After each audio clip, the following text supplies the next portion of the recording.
অনেকদিন যাব যাব বলতেছি, যাচ্ছি না। কারণ হচ্ছে বন্ধুদেরকে একসাথে করতে পারতেছি না। আজকে যাচ্ছি ভাটিয়ালি নদীর কিনারায়, এখানে আজকে ইফতার পার্টি করার জন্য। কারণ বন্ধুরা সবাই মিলে ইফতার পার্টি করছে, আমি বাদ থাকবো কেন? তো আজকে পুরো ভিডিওটা জুড়ে থাকবে আমাদের ইফতার পার্টির আয়োজন থেকে শুরু করে এ টু জেড। তো হ্যালো ভিউয়ার্স, আজকে আমি আছি আপনাদের সাথে রিফাত হাসান। তো আজকে পুরো ভিডিওটা দেখতে থাকবেন। আমরা হচ্ছে ইফতার পার্টি করব একসাথে, মজা হবে, আড্ডা হবে, কথা হবে। বাসা থেকে হাঁটতে হাঁটতে চলে যাচ্ছি বড় পুলের মোড়ে। কারণ হচ্ছে এখানে আমাদের সকল স্টেশনের গাড়ি, সকল ধরনের গাড়ি থাকে। তো চলে আসলাম বড় পুলের মোড়ে, এখানে এসে গাড়ি খুঁজতেছি। কারণ হচ্ছে রোজার কাল, এমনিই তো গাড়ি শর্ট। তো গাড়ি খুঁজতে খুঁজতে আবারও চলে যাচ্ছি নতুন একটি গাড়ির টানে। এইখানে এসে আবার অলংকারে এসে দাঁড়িয়ে আছি কতক্ষণ, গাড়ি পাচ্ছি না, গাড়ি পাচ্ছি না, গাড়ি পাচ্ছি না। আবারও গাড়ির জন্য দাঁড়িয়ে আছি অনেকক্ষণ। দীর্ঘক্ষণ দাঁড়িয়ে থাকার পরে অবশেষে সিডিএম গাড়িতে উঠে আমরা 4 বন্ধু মিলে চলে গেলাম ভাটিয়ালির মোড়ে। এখান থেকে কিছু কেনাকাটা করার জন্য চলে গেলাম মোড়ের থেকে ওই সাগর পাড়ের কিনারায়। কিনারার থেকে পানির বোতল নিয়ে এবং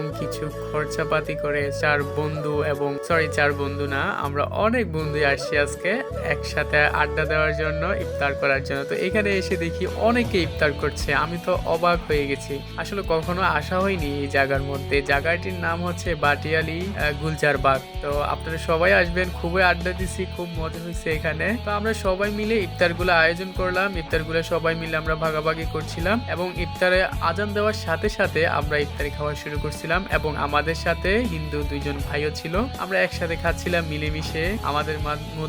আমাদের মধ্যে কোনো ভেদাভেদি ছিল না। তো আসলে হিন্দু ভাইদেরকে কখনো অবহেলা করতে নেই। তো যাক, আমরা সবাই মিলে এখানে ইফতার আয়োজন করলাম, ইফতার করলাম, শরবত খেলাম, সবাই মিলে আয়োজন করলাম, সবাই মিলে সবাইকে হেল্প করলাম। তো ভালোই লাগলো। এখানে অনেক আইটেম, অল্প টাকার মধ্যে অনেকগুলো আইটেম কিনে আনছিলাম ওই দিন।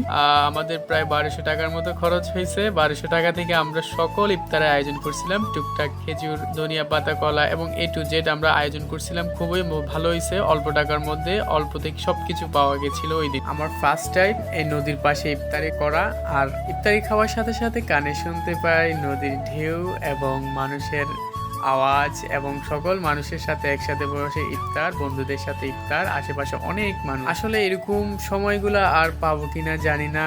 একসাথে সকল বন্ধুরা মিলে আড্ডা দিয়ে একসাথে শেষবারের মতো হয়তো ইফতারি করলাম।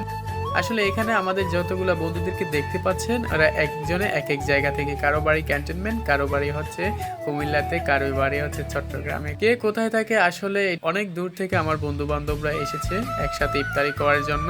আসলে কখনো এই সময়গুলো হবে কিনা জানি না। তো ভালো থাকিস বন্ধুরা সবাই, তোদের প্রতি দোয়া রইলো, আমার জন্য দোয়া করিস। তো আপনারাও আমাদের জন্য দোয়া করবেন। ভিডিওটি সম্পূর্ণ দেখার জন্য অসংখ্য ধন্যবাদ, অসংখ্য ধন্যবাদ। আজকের মতো এখানেই শেষ করছি।